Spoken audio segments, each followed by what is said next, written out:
We can go ahead and get started. It must be a light day on a Wednesday evening. Oh Um, yeah, and the numbers don't affect me at all. I appreciate even one person being here and just having a good old general conversation with you guys. sure. Yeah, and we'll throw this up on our YouTube channel, so you'll get Oh, some nice. entry Could there as well. will I be able to take that video and upload it to our channel? Yeah, sure. I'll send it over in the group chat. Okay, awesome. Okay, so is anyone else? Is it just you, or should I wait for anyone else from the team? Oh yeah, I'm solely representing the project today. Awesome, awesome. Okay. Well, yeah. I guess did you want to start with this kind of a general introduction yourself? Tell us about like EgoVerse and kind of jump in. Yeah, of course. So my name is Eric Marcano Jr. On the blockchain, everybody calls me Echelon or E on Twitter. In Discord as well, like what my username is. And I'm the founder and acting CEO of the EgoVerse. And what the EgoVerse is a multifaceted, community-driven project aiming to merge Web 2 and Web 3 through in real life businesses, blockchain gaming, and farming. Okay.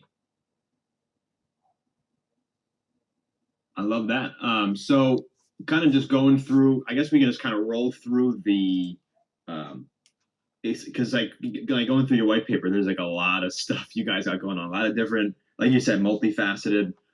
So I guess why don't we just kind of start at the beginning?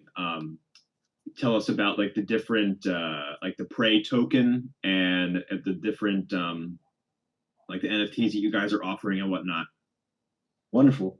So I'll start with the NFTs and then I'll lead into the Prey token. So Sure. so for the Egoverse, we have our Genesis, our Gen 1 and Gen 2 collection. So our Genesis collection is the Alter Ego Punks, which is we minted out 2 months ago. And it's essentially your keys to the kingdom. So it's a non-generative collection of 1,000 NFTs that, me and four team members created one by one. And essentially, it's your only collection that's stakeable at the moment to obtain prey. So, how the emission rates work is we have 800 humans, which are common, um, which when they're staked, you emit 10 prey per day. We have 100 Okay. zombies, which are rare, and when you stake, you emit 10.25 prey per day. And we have 100 vampires, which are legendary, and when you pray, when you stake, you emit 10.5 prey per day. So, how our tokenomics work is we didn't ICO the token, we didn't private sell the token. Prey can only be created via staking. So basically, how we setting up Prey is a profit share. So we was very straightforward with the people who invested in us and believed us early on and told them like this is our plans on how we're going to create a long-term sustainable ecosystem is by with the capital raised from the alter ego punks, which was approximately 325 AVAX, and from our alter ego hunter mint, which is our Genesis 2 collection. We'll take that capital and we will acquire headquarters. We'll start a few businesses out in the Central Florida area, and with the profit share from these businesses on a monthly to quarterly basis is where we're going to be doing liquidity injections for the token as an incentivization for staking. So that's how Prey is obtained, and that's how the L1 of Prey is kind of going to work for people who staking their punks. Now, our Genesis 1 collection, how it ties into this is it's our breeding collection. So you would have to take two punks, breed them, and burn 600 Prey token to then receive a lichen. And your punks do not get burnt. And when you breed, you also get a hunter. Now, your lichens and your hunters is your game login to the RPG game that we're building called Blood Moon. And it's on the magnitude of World of Warcraft and Diablo. So with this game, it'll have three different aspects to it. It'll have PvP, PvE, and what everyone loves is P2E. And it'll be involved in that. So with the lichens, we have an escrow feature, and I'll elaborate more on what the escrow feature is. So we have a platform ourselves where we AMA projects. So let's say a mint comes up on Tuesday after a project we vet, and you don't have the AVAX until Friday. Well, what we'll then do is we'll mint that NFT for you on Tuesday. will hold that NFT for you. And then when Friday comes, you'll be able to unlock that NFT by just paying the mint price and the gas fee. And that's a service that we're providing for the Lycans. Now for the hunters, what we have for that is your game pass in the in the blood moon, which is the different features that's available, and also a renting feature. So you'll be able to rent your hunter out to newcomers into the ecosystem, which essentially gives you power and a chance to earn capital just by holding on to your NFTs. And for the ones that you're not using in game. That is incredible. So it's almost so for the NFT, it's kind of like an NFT advance in a way. It sounds like I've never heard of something like that. That's pretty interesting. We so with our breeding, we because well it, to really we took about 2-3 months just scanning the market, going through tons and tons of white papers, just really seeing a lot of unique things that we kind of liked. We didn't essentially fork any ideas, but we did get inspired by projects like Axie Infinity, like Cyberkongs, and a few other real big games that I can't think of at the moment. And we kind of came up with this unique concept on how we could tie a lot of these things that we've seen, but do it in our own unique way with our own twist on it. So that's how we kind of put together, our breeding. We kind of put together these different features that you would see in other projects, but we kind of put it all in one place. Gotcha. Okay. So can you talk a little bit more about the businesses that you were saying that you guys are talking about, kind of using as your? You said for liquidity injections, is that kind of like a buyback mechanism, or is it a different No, like a different mechanism, or? it's not a buyback mechanism. So basically, we so first I was going to businesses and how we be injecting liquidity. So the businesses we plan on starting in real life is we got a friend of the family, which is a real estate agent, and we're looking, and also we filed for the LLC, so we're actually a company registered in the state of Florida. Awesome. So what we'll be doing is acquiring first a hunting property. And with this hunting property, being that you can't build on it, what we plan, like you can't like dig into the ground, so you could just like add stuff on top of it. So what we plan on doing with this hunting property, and we're looking to acquire 2 to 5 acres of land with that one, is set it up for hip camp, which basically enables people in the local area or anybody visiting to come and rent out the land for a few days, a few weeks, whatever the arrangement may be through this application that's available, where we planning on setting this business up at, for a set amount. And we plan on using the rental property for that and setting up a paintball course. And with this paintball course, of course, we're going to be renting out people for recreational purposes, but we're looking to partner up with potential law enforcement to use this course as training. There's a business out here that has a replica paintballing course, and they gross about $1 million+ a year. So this is probably going to be one of our most lucrative businesses that we start out here in Central Florida.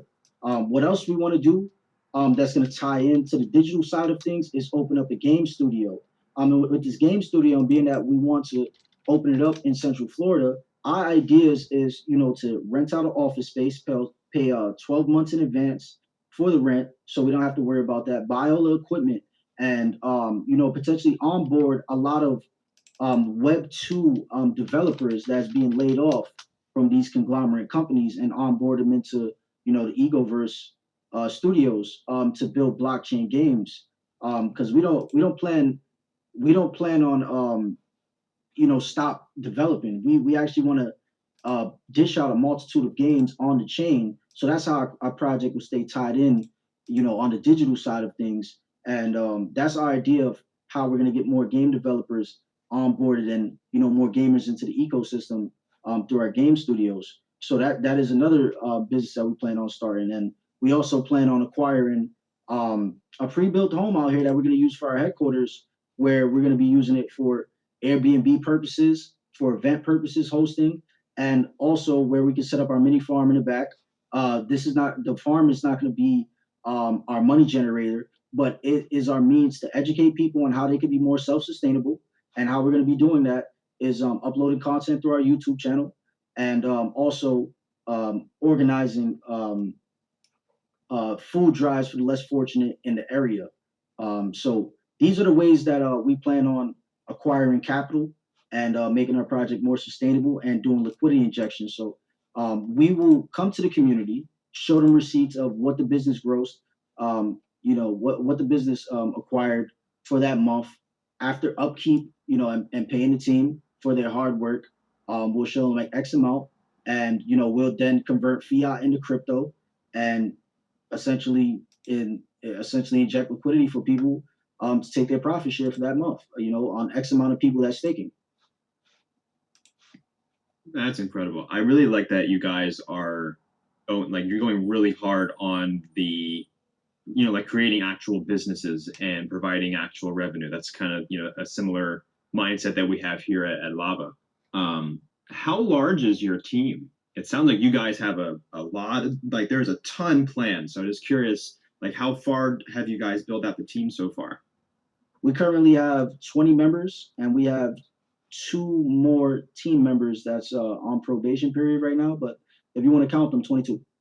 22. Wow. Okay. And what is that comprised of? Is it like do you already have different arms for these, like for managing the game and for managing the business side, like the, I guess you'd call it the the IRL side um businesses or So um, we have we have two Solidity developers, one full stack. The other one you could basically say is a full stack as well. They both have similar skill sets. okay. We have two game developers at the moment. We have a game director. We have a general manager. We have a coordinator. We actually have two coordinators. We have about five moderators. We have a community manager. We have a blogger. We have content creators. We have a graphic designer. And I kind of play multiple hats, but I kind of oversee everything myself. And on the in real life side of it, the core team, besides one of us, just because he's in Iran, um, the rest of us are going to be all moving down into Florida. I already live in Central Florida. Two of our other teammates live in Florida as well. But our graphic designer, T Suds, our game director, and our game developer as well will be moving down to Central Florida when we get these businesses started. And one of the co-founders of the project as well will be down here quite often, just to get these businesses off the ground. So us five is mainly going to be tackling the things in real life, while our teammates that's on the digital side of things that's not able to help us on the in real life side of it will kind of sustain the project. And we're looking to hire more people, when we get more capital, because at the moment, we don't have a venture capitalist investing in us. A lot of this stuff is bankrolled directly out of our pocket. We haven't really even took no pay from the collections we minted out. This is all on passion, hard work, and ambition, and just us knowing what we're working for long term. So once we get the result of our alter ego huntsman, and enable us to hire more people, the team will grow, whether it's short term or long term. We will be bringing on more people to help us on the digital side of things, and of course in real life. That's awesome. Sounds like you guys really have this, like you got it pretty locked down at the moment. I wanted to ask about the one of the games, the EgoVerses. Is that something that's available now, or is that something that's in development? Yeah, good question. So we wanted to roll out a game for the community. We wanted to roll out something that doesn't have no tokenomics attached, something that's just overall fun where we can host events, and it's free to play. Essentially, it's free to play. Just by owning one of our NFTs or our sister projects NFTs, which is about eight of them. I can't name all of them off the top of the head, but we have a channel available in our Discord called GameFile. And if you own any of our NFTs or any of the projects that's listed in that channel, you'll be able to log in and play. We host game events weekly where we provide prizes such as NFTs, free mints, whitelists, even sometimes AVAX. And that game is ready to go. We rolled out the alpha version, and it's out now and playable. Two maps at the moment, but we have six maps on standby, and we have a bunch of different game modes. And as time progresses, and our focus can be more on ego versus, we're gonna have different custom weapons, custom weapon skins, custom reticles. All of our characters will be 3D modelable and playable in that game. So these are stuff that we're gonna have updated and stuff you can look forward to. And essentially, it's an FPS game. It's a first person. It has a third person mode as well. We just enabled that not too long ago, and it's in the realm of Call of Duty and Counter Strike kind of mixed together, but with its own unique field. It was built in Unity and it's out right now. Awesome. And like for those skins and whatnot, are those things that you can buy with your currency, or some are they unlocked or something Yeah, else? good question. Thank you that you asked that. So one thing that we're also developing right now, and we're working on is a marketplace because you know the magnitude of our project and everything we're doing between Blood Moon, all of our collections, and EgoVerse, the First Strike, we're gonna need our own marketplace. And with the layer two tokenomics for Prey, is gonna enable us to have more use cases for the token. So yes, we plan on having Prey as one of those use cases to buy different things for these games, you know, such as different character armor, different weapon skins, attachments, all of the stuff I named, and things in Blood Moon as well. So, yes, that will be something that you can expect in the near future. Gotcha. Yeah, I'd love to hear that you're going to have that, that additional use case for the token.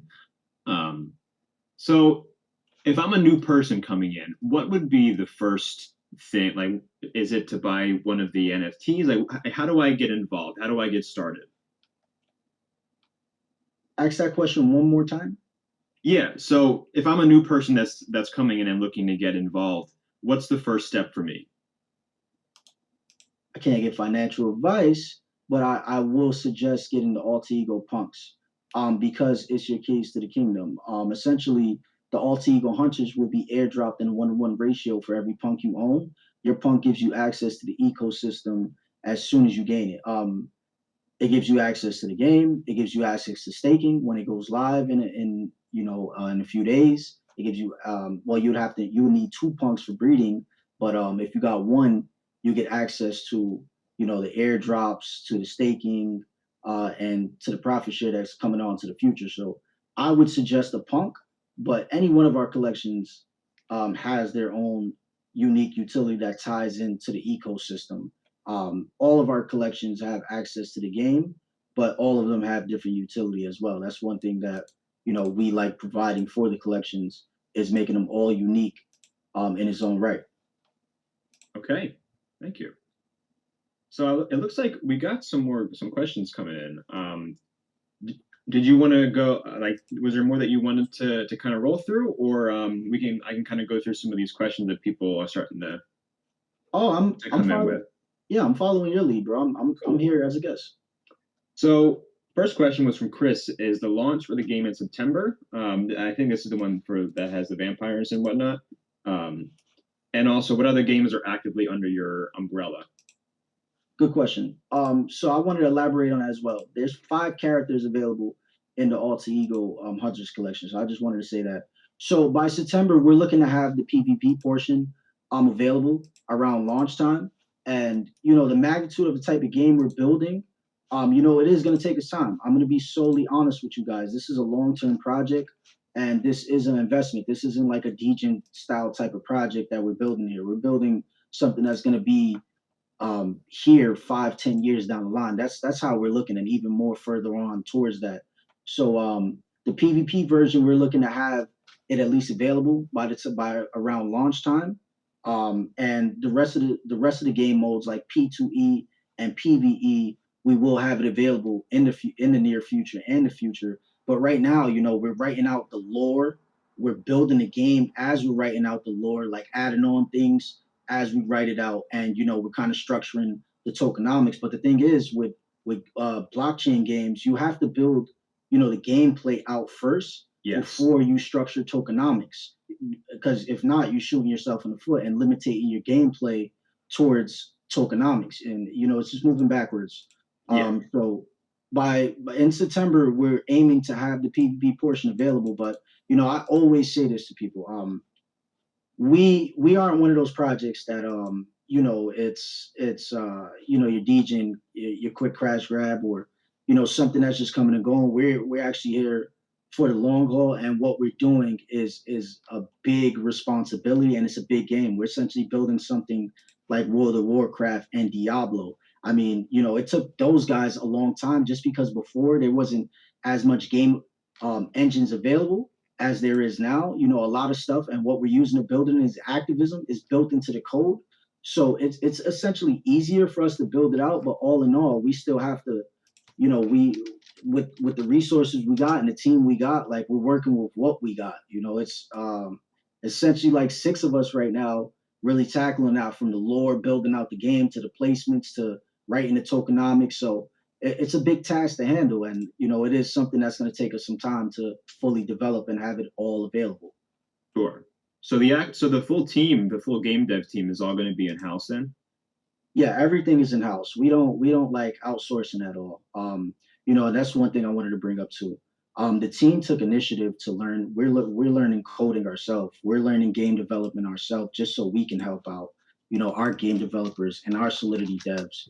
We're taking time out of the thing. Like I said before, we're here on pure passion and looking at down the line. So these are the sacrifices that we're making, and if as capital comes in, we're going to be hiring people. Like we're not looking to take personal profit to grease our pockets initially.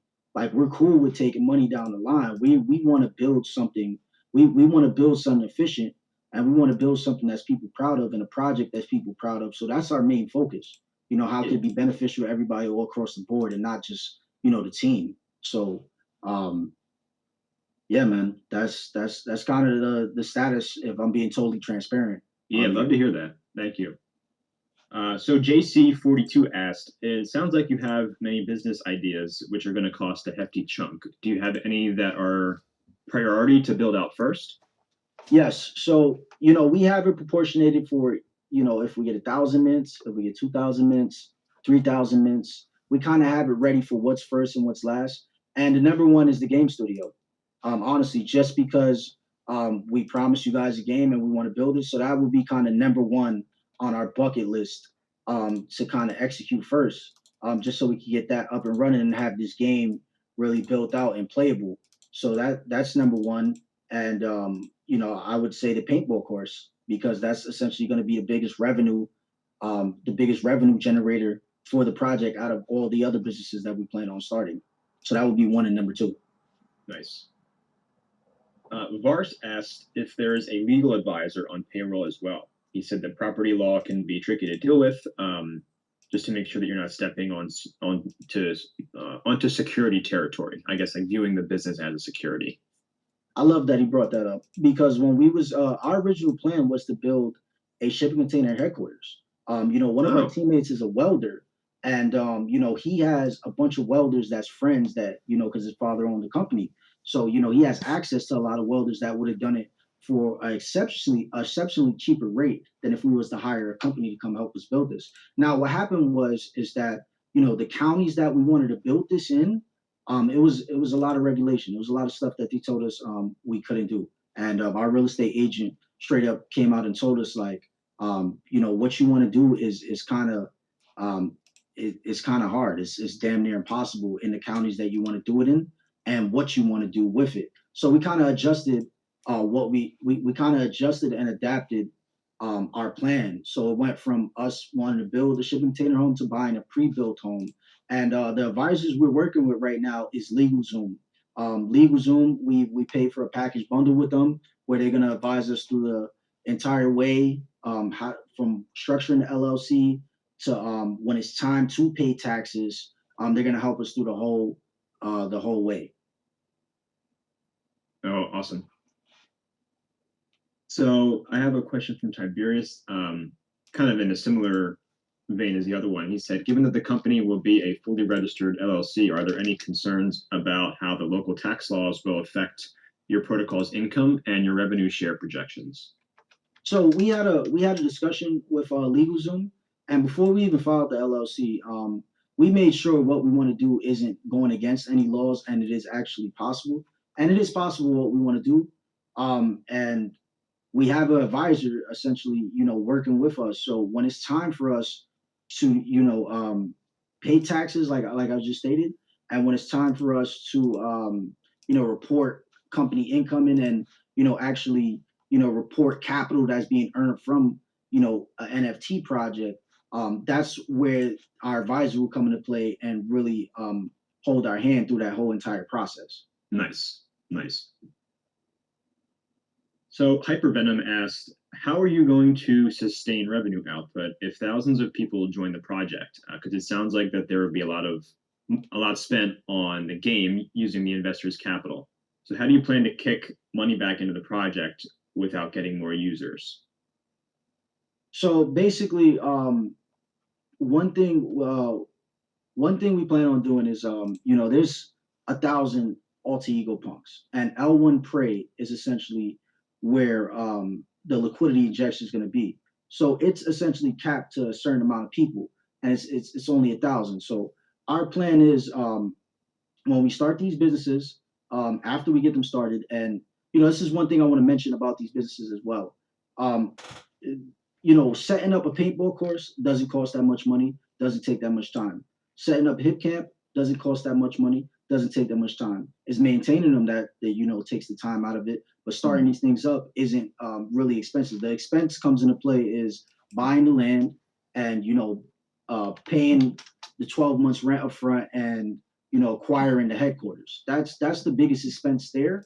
But moving forward, after we get these things started, varying on from how much money we accumulate from it, our full focus is to get it up and running to the point where we can uh, have it listed with these apps like Airbnb, have it listed with HipCamp, have it listed on Facebook marketplaces, have it listed, in different places that allow us to have, the renting feature for these businesses.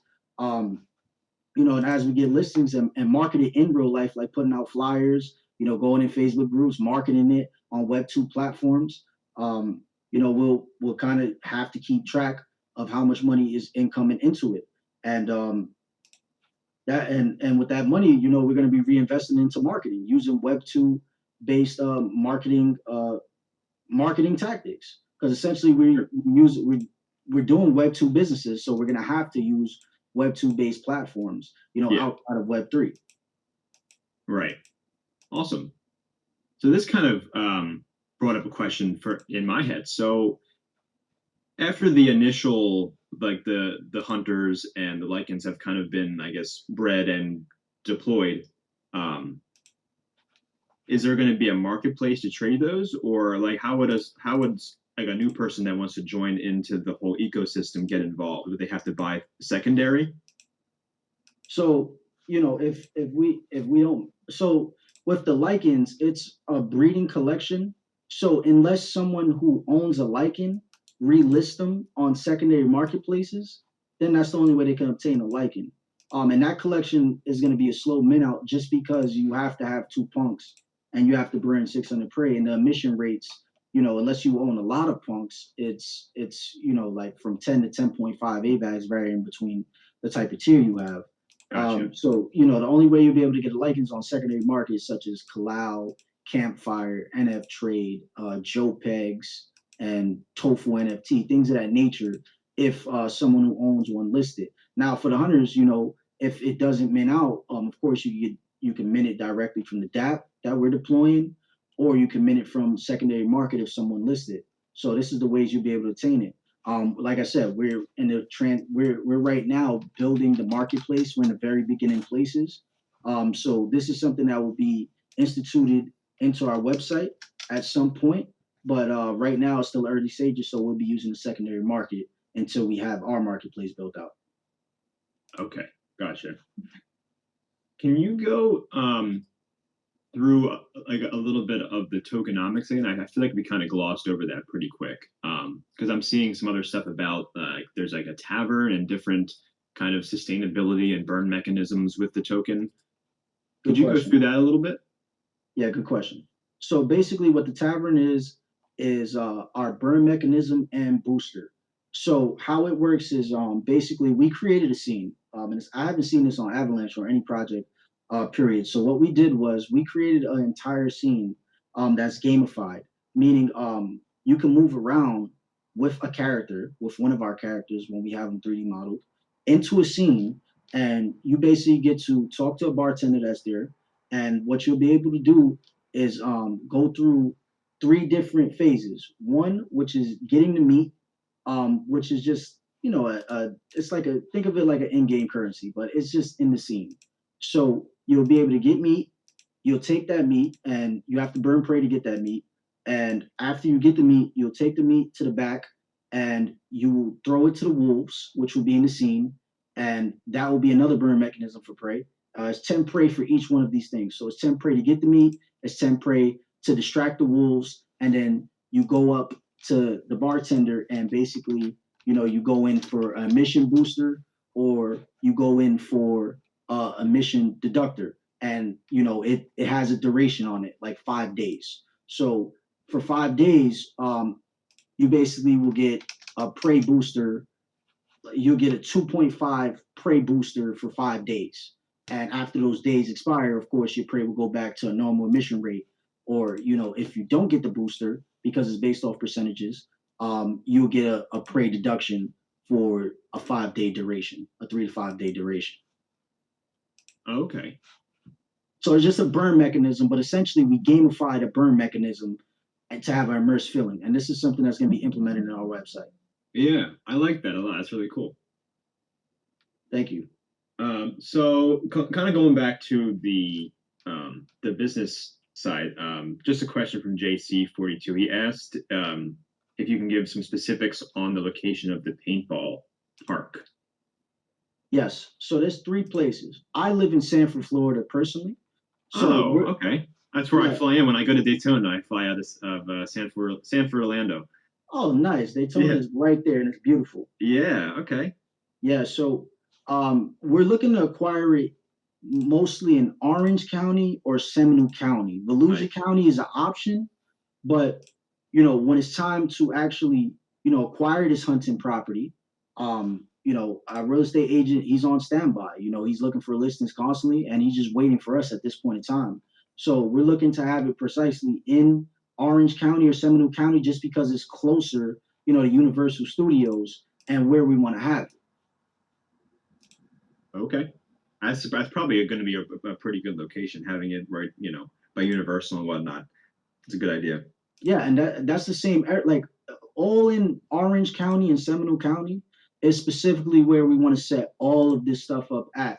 Just because it's in Universal, just because it's in Orlando, it's a tourist place. It's high traffic.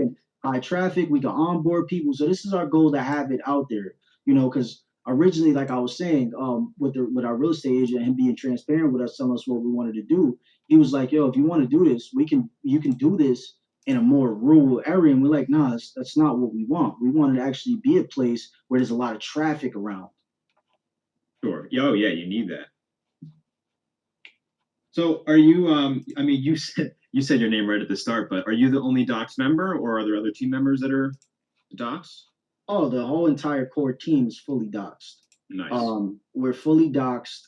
Our faces are floating all over the internet. My name is on the LLC. I then gave people my address, my phone number.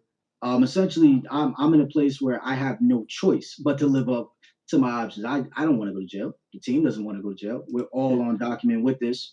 And everybody on the team is KYC to us. That's one of the requirements. So everybody on the team that isn't doxed, for whatever their reasons are, they're doxed to us individually. So we will hold them accountable as well, just as much as the community will hold us accountable. Nice. And then how do you guys plan on handling the funds? Is it held under multi-sig or? Yes. So how we plan on handling that is we're gonna have a neutral party within the ecosystem. We're in talks with a few people at the moment. And 4 of the core team members and one person as a signee will be on this wallet as well as a neutral party. And how we plan on doing it is, in stages. It's like, we don't want to just have full access to all of this capital.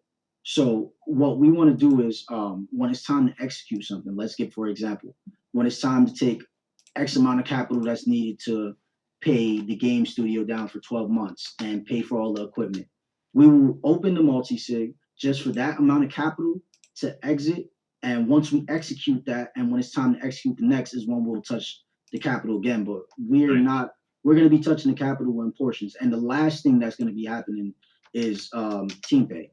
Like we're more focused on executing all the stuff we've been promising, and based on our spreadsheet on how we got it set up from 1,000 to 9,000 mints on whatever happens, we got it proportionated in different AVAX numbers, like what's being allocated towards what and what's more important than the others. Sure. Awesome. So I wanted to ask, can you go a little bit more in depth on the MMO game? Because I mean, to throw out names like WoW and Diablo, that is some ambition, and I love it. So can you, because you said there's three avenues to it. You have your PvP version, which you said is coming out in September. Yes, so we're aiming to have it in September. I can't give a definite date just because we're developing it as we speak. Like we Sure. have lore meetings Mondays and Wednesdays talking about this, and as we're talking about this, we're developing it. One of our game devs lives with our game director right now. So as we're putting this stuff together, they implement it right in person, right next to each other, 8 hours a day. So what is that going to look like as far as the actual gameplay for the PvP? So what we discussed up to this point, and I can't release just too much yet, Yeah, no problem. Is we can't call it an MMO because it's going to be capped at 34,000 players max, and that's if everybody is playing from the Likers and the Hunters collection, and everybody's renting out their Hunters. So to call it an MMO can't really do that.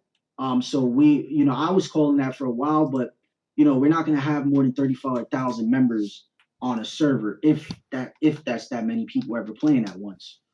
So the RPG style game is going to be in the medieval scenery. The type of 5 characters we got, I want to explain it. We got hybrid, which is 50% lichen, 50% vampire DNA, and he's going to be stronger than every character available. We're going to have a demonic vampire, which is going to be the second strongest available. We're going to have, another vampire. We're going to have a zombie. We're going to have a human hunter. So how this all kind of plays into it is multiple kingdoms in the game. So it's going to be like multiple kingdoms in one main kingdom. There's I'm spelling a lot of alpha here. The vampires is gonna have an underground kingdom. They're never gonna see the sunlight. The demonic vampires, and how the hybrids came into existence is an experiment that demonic vampires did with the lichens. The lichens is enslaved in slavery to the vampires. So what the vampires did was essentially spliced their DNA with the lichens DNA, and they created this hybrid that essentially is their secret weapon. But how we have it set up is rebellion. It's going to be a war, a civil war between the people that's in poverty, because it's going to be rich people that report to the vampires that then report to the demonic vampires. And these rich people is kind of going to be like oppressing the human hunters. And, it's going to be there's going to be like bandits. There's a lot of poverty. They're starving them to basically work and provide things that the vampires need to be basically the tyrannical force that they're being inside of this game. And I'm trying to remember exactly everything we talked about because we're piecing a lot of stuff together as we do it. Yeah, So, no worries. I'm ready for the Netflix show at this point, man. Yeah, it's a lot of stuff, you know what I mean? And I sit in on the lore meetings, but I don't pitch. I leave that up to the guys. Sure. So I'm just trying to remember exactly everything on what we talked about. So there's gonna be a civil rebellion with the rich people, and in few kingdoms. The lesser vampires are gonna be controlling these lesser kingdoms that surround them, and they report to the demonic vampires. So what happens is eventually the lichens rebel against the demonic vampires, and a whole out bloody war just starts. And the lichens then team up with the human hunters, and they rebel against the demonic vampires. There's going to be an ongoing bloody war for centuries to come. And the demonic vampires get to a point where they release the hybrids, and the hybrids are stronger than everything. So there's going to be weaknesses to every character. Like the vampires, a stake to the heart. The lichens, you got to pull out their spine. Obviously humans, they're more vulnerable than the rest of the characters. So each character is going to have vulnerabilities to them. And, this is a game that's going to have, like spells and energies, like, the backgrounds for the alter ego punks, for instance, like is red. Red signifies fire crew. Blue signifies water crew. White signifies air crew. Yellow signifies energy crew, and green signifies nature crew. So there's gonna be different elements that's gonna be working with this, and it's in the fantasy realm. Yeah, So man. that's a lot of alpha I spilled there, and I'm not sure if the teams will be mad at me saying that, but that's to give you an idea of the type of game. It's gonna be civil wars, it's gonna be internal wars, it's slavery going on, vampires raising zombies from the dead to help them fight. Humans being bandits, stealing things, and they get held in prison, and that's how they become hunters, things like that. People, humans getting bit, turning into vampires, and Oh yeah. things of that nature. So that's a lot. This is a lot of stuff that's going to be happening, and this is I basically kind of took a lot of our lore meeting and simplified it. It's a lot of other stuff, but I can't remember off top. If our game director was here, I'd be able to elaborate further. But essentially, we can't spill everything exactly on how the game is going to be because Sure. we don't want it to get stolen from us before we release it. Yeah, well, I think you've given a very good overview so far. I'm excited. This sounds really cool. Yeah, thank you, man. It's I'm me myself. I've been going back watching movies and stuff like that. And one of our inspirations, and I know people, if you ever seen Underworld, so our inspiration comes from Underworld, and a lot of other movies in that realm and in that medieval time. So essentially, I'm going back watching movies, and I never was into RPG games myself. I find myself playing RPG games and the teammates as well. And we kind of just come to the table, Mondays and Wednesdays, and even it expands more than Monday and Wednesdays. If we come up with an idea, we just talk about it real quick. They write it down, and we bring it up in a meeting and elaborate more on it. But essentially, we kind of all come to the table and pitch our ideas at different things that we want to add into the game. So we're in those stages right now. We got about 4, 5, 6 pages of lore written up, and we're just adding on to it. Because it's the type of game we're building. It's a big responsibility, that to say the least, and it is going to take us a lot of time, and this is going to be something that's going to be developed for these next couple of months, potentially all the way up to a year and even further than that. Sure. Yeah, I mean, games, they got to stay in development all the time, especially if it's like an MMO kind of game. It's pretty much never done, right? Yeah, of course, man. And the thing is, it's like um, the thing about it is like we want to create an entertaining game. Like we don't want to create, these Ponzi-nomic games that we're seeing, these unenjoyable games that people only get on for 10 minutes, click a few buttons, and then go. They're only there to drain liquidity and Yeah. just to make their quick token. We want to create a game that people enjoy playing. I mean, you think about traditional games, like World of Warcraft and Diablo. World of Warcraft, people been playing that for what, 20 years now? And Mm-hmm. people don't have a problem spending money on these games and playing. They don't even care about the chain and taking out money. They just care about playing because they overall like it. This is what we're aiming for. We're aiming for an enjoyable game here. We're gonna have Yeah. a game. We're gonna have a single player mode attached to this game as well. There's gonna be different. There's gonna be different. There's gonna be different points of history down the line in this game that's gonna be involved. This is something that's going to just be continuously built on and added on to. This is something that's we're going to be here for a while, Yeah. really developing, and this is why we want to bring on more team members. We're looking for more people to help us build this out and pitch us ideas because we're just like 6 guys right now really doing it. Yeah, I love hearing you say that you guys are focusing so hard on the actual gameplay. I think that's where a lot of these play to earn games or the Web3 games go wrong is they focus too much on the tokenomics kind of aspect and the earning aspect and not just making a fun game. Like there's no point in it doesn't matter how good the tokenomics are if nobody wants to actually join and play your game. And that So exactly, and that's the problem with current. I'll just say on Avalanche because I seen games on Solana, I seen games on Polygon, I see games on ETH that is fucking fun. And excuse my French, ladies and gentlemen, no, you're but fine. it's really fun. I would actually play them, and on Avalanche, it's really lacking. Like the only games I'm really seeing that's catching my eyes is Shrapnel, Imperium, and what's the other one? Shrapnel, Imperium, and Ascenders. These are games that is catching my attention right now. But other than that, we're kind of lacking that, and that's the Yeah. problem. And this chain specifically, the developers said they want to be the Netflix of gaming, but we need to raise the bar. We need that. The entertainment is lacking in GameFi. Yeah, it really is. So, being that you guys are on AVAX, do you have any plans to kind of start your own subnet, or are you just going to stick on the main on C chain?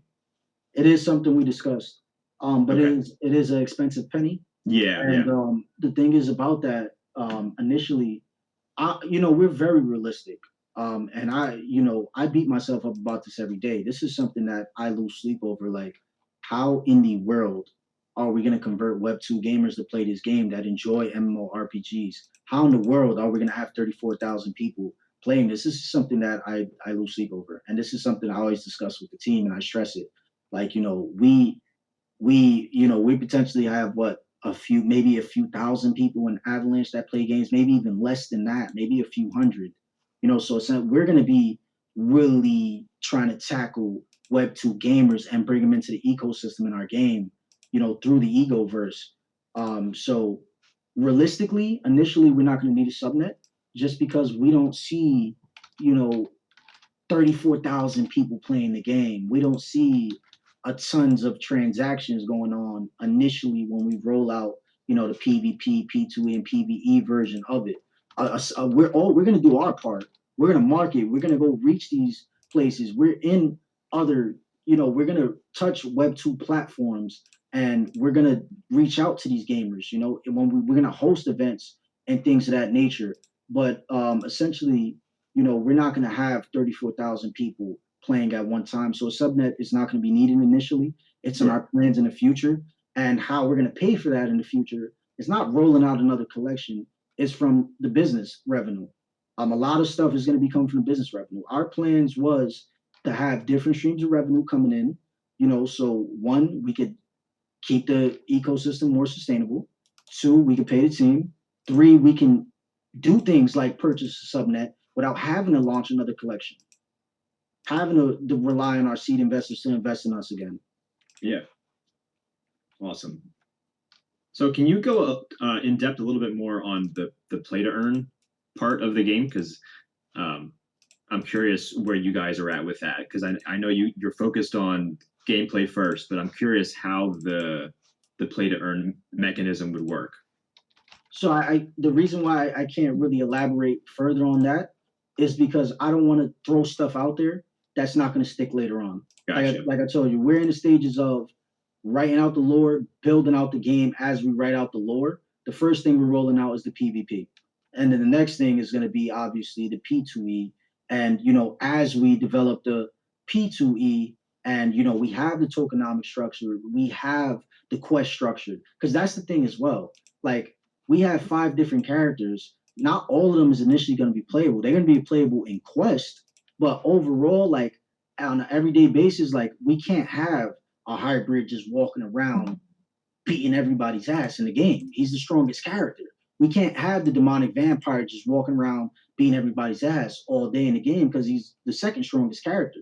So we essentially have to structure quest based towards that, where it's gonna have a P2E version into it when you complete the quest, obviously raids and things of that nature. But we're still early, and I don't want to just be babbling stuff that's not going to be implemented, or if it changes later on. So how Yeah. the P2E is going to come into play is through quests, obviously, and raids. Okay. I could say that for Okay. sure. That works. So one more thing, I wanted to just ask about the Yobi collection. It seems Yes, like that was kind of I'm curious what that's about. of course. So I had a friend of mine, real good friend of mine, that always had my back. And one thing we want to do is, like, we're big on giving back and we're big on helping people, man. I'm not here to try to like poke my chest out when I say this, but we know a lot of good people that have a lot of good ideas, but they just don't have the resources. And the thing is we our hands are really tied. Like, I wish I could help a lot of these people that have these wonderful ideas, but they just don't have a coder. They just don't know how to start. So we want to be a launch pad at some point in the future, working directly with these smaller projects, with these people that don't have these resources to get this thing started. And what we did was we started with my friend. So this guy on my back through thick and thin, and basically, he practices martial arts in real life. He's into mental health himself, and I onboarded him in the Avalanche. He was an investor initially, just swing trading coin with me and things of that nature. But he wanted to get involved in NFTs, and he paid for some. We paid for some art together, and this was about a year ago. And he was like, "Hey, I want to launch a collection." I said, "Look, bro, let me establish my repertoire. Let me establish the project's reputation. Let me get some legs to stand on, and we'll get your collection rocking and rolling." So essentially, think of a DBA under LLC. That's what the Yobis is. It's a art collection that is aimed to highlight the rich Japanese culture. And how we do that is on the Twitter. You can scroll down Twitter and get a whole historical background of things varying in Japan, such as landmarks, different emperors, different weapons they used, quotes, different foods, places to visit if you're ever in Japan, and a bunch of other stuff that we do on that page. And what we did with that collection is also made it a game pass into EgoVerse The First Strike with 3D modeling those characters as well. And we're releasing a comic book. The comic book is releasing in actually 3 days from now, and everybody who owns a Yobi will have access to the digital version of the comic book. And also, in a few months down the line, we're going to have the physical versions be created. We already have the company tabbed, very affordable, so it's not going to cost us a lot to do that. And everybody who submits their address to us will get a physical version of that comic book. So essentially, it's basically its own identity into our ecosystem. We and how we tied it into our ecosystem is everybody who owned the alter ego punk got airdropped a Yobi Ninja and a Yobi Samurai. So without them even minting, they got access fully to the comic book and everything we're doing with that collection. That's awesome, man. What a great story. Wow, I love to hear that. Thank you. So I have a question from going back to the community. We have one from Bars. He just asked what the closest mainstream game that you would like in your gameplay mechanics to. If you can share that. The closest mainstream game? Yeah, just kind of like is there any game that exists that you could compare your game's gameplay style to? Just to kind of get an idea, is it? I would compare it to more of, I would call it a hybrid of Diablo and World of Warcraft of what we're building, but with underworld heavy influence involved. That's like how I can kind of give something to imagine. Like it's World of Warcraft, it's Diablo kind of merged with a lot of underworld influence involved into it. You could kind of see it with the type of art, with the lichens, with the demonic vampire. The zombies is kind of like, you're like, what the hell is zombies coming to play? But that's how I could kind of if I could kind of give it something to relate it to, that's what I'll relate it to, and kind of give you something to reference it off of. Yeah. Okay. Yeah, I think that's a good reference, because I mean I feel like a lot of people know those two games are very, they're huge, so that's a good comparison, I guess. Yeah, and also in our Discord we have a channel called Game Development, and you could kind of go in that channel and just scroll up and kind of see a lot of stuff we release. We post a lot of stuff on Twitter as well, but this is where we update a lot of things that's going on right now. So we haven't updated in about 5-6 days, just because our game developer was in Venezuela, so he was transitioning from flying from Venezuela to the States, then to our game director's home, and now they set up the server. They officially set up the server that the game's going to be on. Oh, so nice. And just last night they started getting back on building. They had to essentially download Unity and all the packs they needed onto the PCs, because our game developer was kind of using he was using a laptop that could do the job, but it was laggy. So now he's with our game director. You know, they have better equipment, so they just had to transfer all of that stuff into the new PC. And now that they have that done, they're back on pushing out content and building the game out again. Awesome. So I got a question from Tiberius. He said, given that cash flow could become a short-term and long-term problem, has the team considered setting up a stereotypical DeFi treasury to invest into yield-bearing assets? Or will you be focused on generating revenue from exclusively the gaming sector along with the IRL businesses? So the second part of how you answered that, yes. And if I'm being 100% honest, I never got answered that question before. So that's a very good question that you asked right there. And that is something that I'm going to discuss with the team. So I'm actually going to write that down and discuss that with them. But no, if I'm being transparent with you, we haven't discussed that yet. Like our main focus on the revenue sharing is from, you know, the in real life businesses and how we're going to accumulate funds. But we coming up with a plan that has DeFi attachment to it, but not exactly what you're asking right there. And the DeFi side of what we're thinking about is so fresh that I'm not even gonna sit here and try to like, you know, babble about something that isn't set in stone. The last thing I want to do here is leave you guys with stuff that isn't tangible or isn't something that's stamped that we confirmed. Yeah, gotcha. Yeah, no, I appreciate the transparency on that and your guys' willingness to kind of take that back to the lab. Um, so Yeah, one thing I could say, you guys were the first ever to ask the questions you guys asked. Like I've done probably 50 to 70 AMAs, like no joke.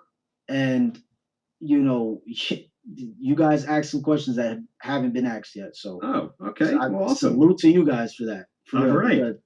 That last question and a few other questions you guys asked is something I'm definitely going back to the team and mention them about. Awesome. Okay, well, I mean, we're coming up on about an hour here. Did you want to give it? Was there anything else that you wanted to talk about, or do you want to do some like a closing statement? Oh yeah, of course. So what's next? That's what I kind of want to elaborate on. So Yeah, what's sure. next? What's next for the EgoVerse is one of our devs, you know, that's handling our staking contract right now. You know, he's coming back from camping. He went out to touch grass. You know how it is. Yep. And he'll be back this week.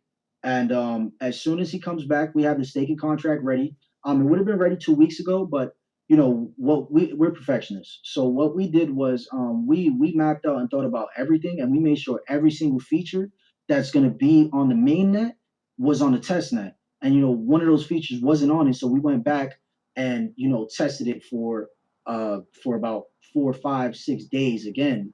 So the staking contract, everything we humanly thought of that could go wrong, that could go right, you know, it checks the boxes and essentially is ready to go live. So as soon as he goes back, we will be implementing a staking contract for the Alt Ego punks. So if you own a punk, get ready to stake and earn prey. Um, and at the end of this month, we will be enabling breeding for the alter ego lichens. And you know, in between that time, we're going to be revamping our website as well, and we're going to be adding the tavern in at some point next month.